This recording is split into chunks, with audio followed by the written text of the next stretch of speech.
ભાજપ દ્વારા શહેરના સંગઠન માળખામાં ફેરફારો કરવા માટેની જે કવાયત છે તે હાથ ધરવામાં આવી છે, ત્યારે રાજકોટ શહેરના કમલમ કાર્યાલય ખાતે પણ હાલ અત્યારે જે સંગઠનનું માળખું છે તેને ફેરવવા માટે થઈને છે તે હાલ અત્યારે કવાયત શરૂ કરવામાં આવી છે। ત્યારે જે ભરતસિંહ પરમાર અને બીજલબેન પટેલને રાજકોટમાં નિરીક્ષક તરીકે છે તે નિમવામાં આવ્યા છે।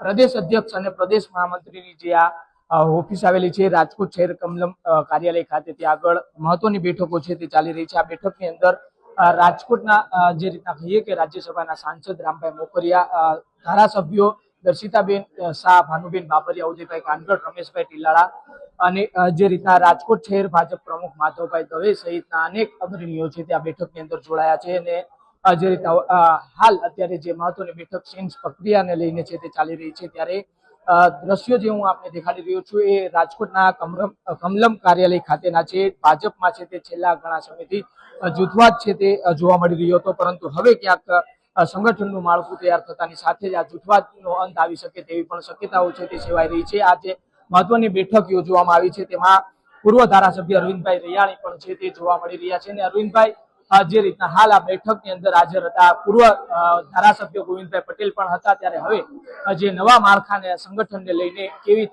જે રીતના કોનું નામ સામે આવે છે અને જે આ પ્રકારે તૈયારી ચાલુ છે, ત્યારે કયા પ્રકારનું આખું માળખું છે તે સામે આવે છે તે જોવું અતિ મહત્વનું રહેશે।